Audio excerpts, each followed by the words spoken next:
नमस्कार, मैं साधना पांडे मार्गदर्शन पे आपका स्वागत करती हूँ।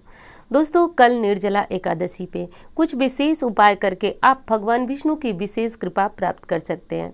निर्जला एकादशी साल की सभी एकादशियों में प्रमुख श्रेष्ठ मानी जाती है।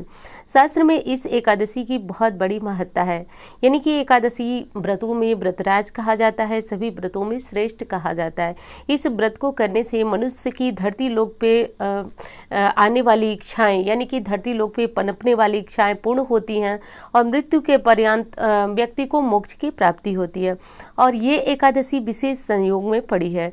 विशेष संयोग यानी कि निर्जला एकादशी शास्त्र में वैसे ही इसकी महत्ता बहुत अधिक बताई गई है और ये एकादशी जो है शिव योग और सिद्धि योग में आई है।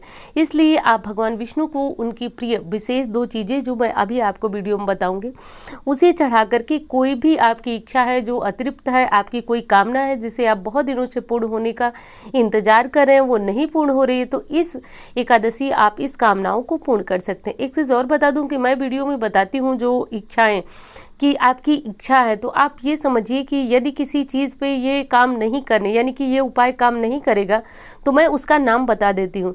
नहीं तो साधारण मैं सभी परेशानियों से निपटने का ही उपाय अधिकांशतः बताती हूँ, यानी कि ऐसे उपाय जो कि आप कर सकते हैं और आपकी संपूर्ण कामनाएं पूर्ण हो सकती हैं।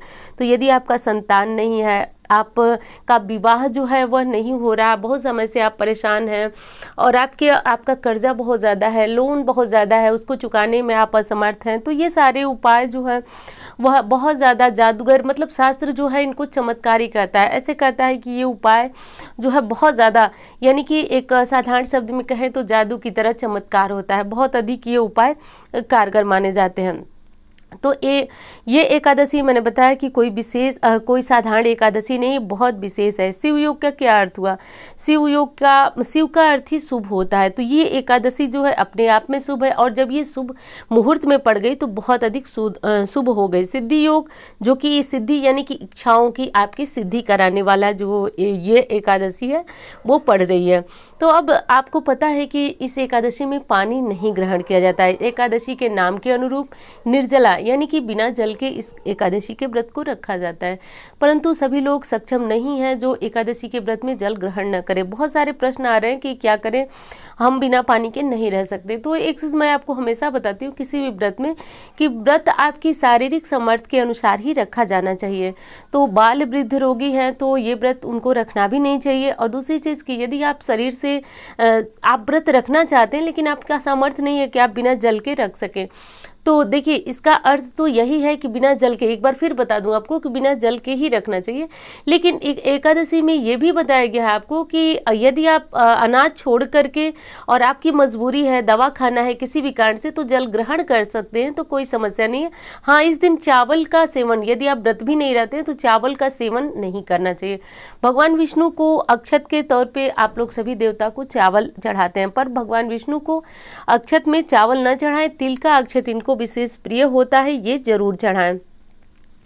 आज के दिन भगवान विष्णु को केले का भोग जरूर लगाएं। केले का भोग यदि आप लगाते हैं तो इस शिव योग जो कि शाम को 5:34 तक है, यानी कि शाम 5:34 से पूर्व यदि आप भगवान विष्णु को केले का भोग लगाते हैं, वो भी तुलसी पत्र डाल करके, तो आपकी जो भी कामना, देखिए भोग लगाते समय एक चीज का आपको ध्यान रखना है, भगवान विष्णु को भोग लगा दीजिए उनकी प्रिय वस्तु केला का, और उसके बाद आप अपनी कामना की उनसे प्रार्थना कीजिए। व्रत जरूर रखिए, व्रत जिस विधि से आप रख सकते हैं उस विधि से रहिए। ये आवश्यक नहीं है कि यदि आप जल नहीं ग्रहण कर जल ग्रहण सॉरी आप भोजन ग्रहण कर रहे हैं और आप लहसुन प्याज ग्रहण कर रहे हैं तो ये उपाय आप नहीं कर सकते। यदि आप शुद्ध सात्विक भोजन भी ग्रहण करके और चावल छोड़ करके यदि आप ये उपाय करेंगे तो बिना व्रत रहे भी ये उपाय बहुत ज़्यादा कारगर है। दूसरी चीज़ बता दूं दोस्तों कि आज के दिन भगवान विष्णु के सामने पंचमुखी दीपक जलाने का विधान है। पंचमुखी दीपक जला करके और अपनी कामनाएं बोलते हुए भगवान विष्णु से प्रार्थना करें, आंखें बंद करें। दूसरी चीज़ है कि पारण मुहूर्त, पूजा विधि, सब कुछ मैंने दूसरी वीडियो में बताया है, तो यदि आपको वो वीडियो नहीं मिली तो आप उसे भी देख करके जानकारी ले सकते हैं। इसमें सिर्फ वही चीज़ें हैं जो आपके प्रश्न आए हैं या फिर जो उपाय है वो मैंने, बहुत सारे आपके प्रश्न आ रहे हैं कि दीदी ये नहीं हो रही है, मेरा काम वो नहीं हो रहा, तो मैं लगातार उपाय बता दूं। एक चीज़ बता दूं आपको कि आप कमेंट में भी देख सकते हैं। दूसरी चीज़ कि कोई हर उपाय आपके ऊपर हो सकता है सटीक न बैठे, दूसरे के ऊपर बैठता है, लेकिन इसका मतलब ये भी नहीं है कि आपको कोई उपाय नहीं बैठेगा आपके ऊपर। जो आपको निराश होने की बिल्कुल भी आवश्यकता नहीं, आपका समय जब आएगा बस प्रभु भक्ति में लीन रहे, प्रभु आपकी जरूर सुनेंगे। तो निराश मत होइए, प्रभु को मनाने की पूरी कोशिश कीजिए, एक न एक दिन आपका नंबर जरूर लगेगा। तो मैं कह रही थी कि आपको अब क्या करना है। दूसरी चीज़ है कि एक प्रश्न और आया था कि एक एकादशी करने के बाद क्या हम उद्यापन कर सकते हैं या नहीं। वैसे तो दोस्तों एकादशी का उद्यापन की बहुत बड़ी विधि है, यानी कि बताया गया है कि कम से कम 24 ब्राह्मणों का भोजन आपको घर बुला करके कराना चाहिए।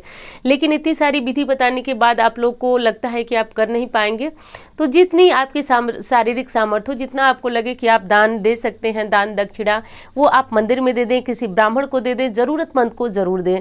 देखिए शास्त्र कहता है कि 3 जीवों को संतुष्ट करके आप कोई भी पूजा पाठ उद्यापन का फल प्राप्त कर सकते हैं, गाय, गौरैया और गरीब व्यक्ति। गाय जो होती है आपको पता है कि उसमें 33 कोटि देवी देवताओं का वास होता है। गाय को हम लोग देवी भी मानते हैं।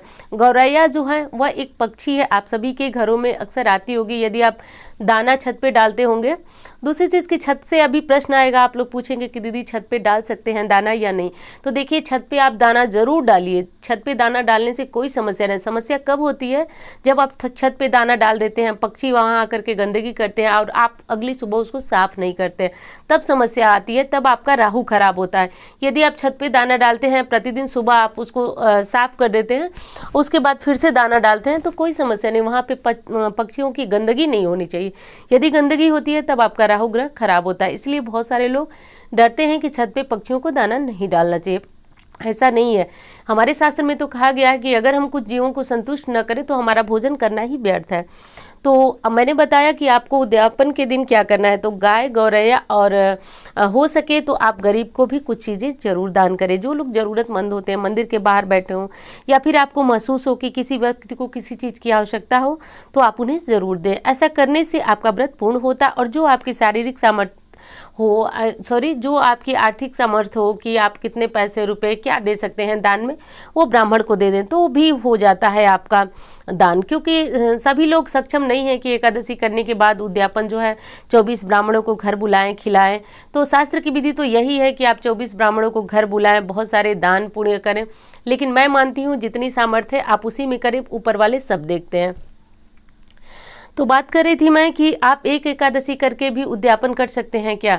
तो देखिए एकादशी तो कम से कम आपको 5 करना चाहिए। वैसे तो 5 भी बहुत कम है, कम से कम 1 साल के एकादशी का आपको संकल्प लेना चाहिए। लेकिन आप यदि 1 साल की एकादशी के बदले एक निर्जला एकादशी करते हैं तो कम से कम आप 5 साल इस एक एकादशी को ही उसका निर्वाह कर दें। यानी कि निर्जला एकादशी इस साल करें, अगले साल जब 5 साल पूर्ण होता है तो आप इस एकादशी का पारण कर उद्यापन कर लें।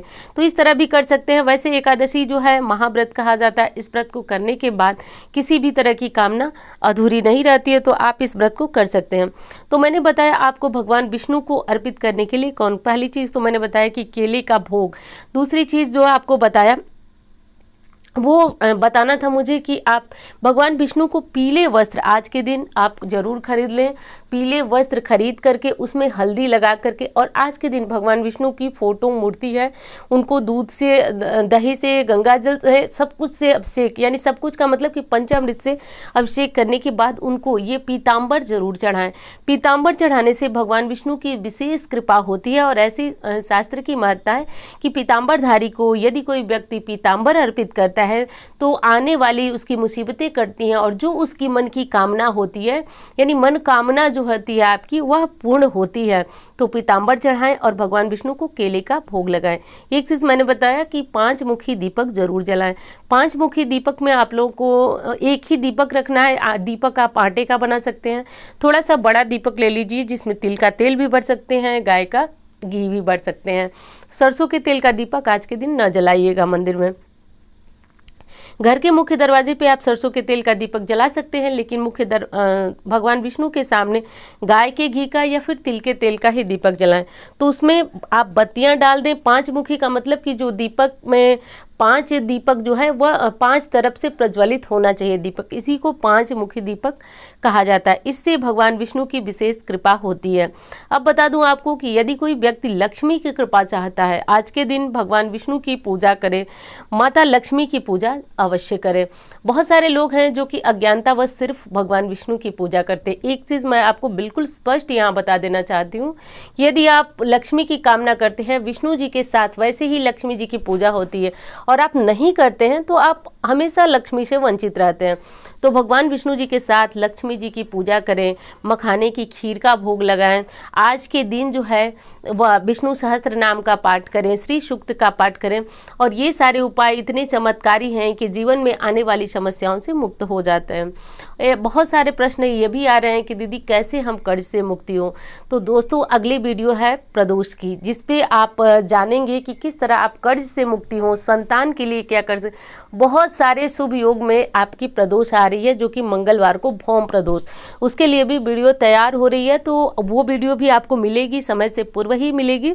तो मैं बात कर रही थी कि ये जो मैंने 3 उपाय आपको बताए, ये तीनों चमत्कारी उपाय कीजिए और देखिए कि भगवान विष्णु कैसे भंडार भरते हैं, कैसे झोलियां भरते हैं। और इसका साफ जो उदाहरण है वो आप देख सकते हैं कमेंट में जाकर के, कितने लोगों को पूजा पाठ से और इन उपायों से लाभ हो रहा है, और आपको भी होगा। बस नंबर आने की देरी है, क्योंकि आपको ये भी पता है कि जब हम कोई पूजा पाठ उपाय करते हैं तो भगवान थोड़ी सी हमारी परीक्षा लेते हैं। बस थोड़ी सी परीक्षा का मतलब डरिए नहीं कि बहुत लंबी परीक्षा होगी और आप उसमें से निकलेंगे, बस थोड़ी सी परीक्षा लेते हैं, वो परीक्षा आप भी एक न एक दिन उत्तीर्ण कर जाएंगे। तो उम्मीद करती हूँ ये जानकारी आपको बहुत पसंद आएगी। मिलती हूँ इसी तरह के वीडियो के साथ। धन्यवाद।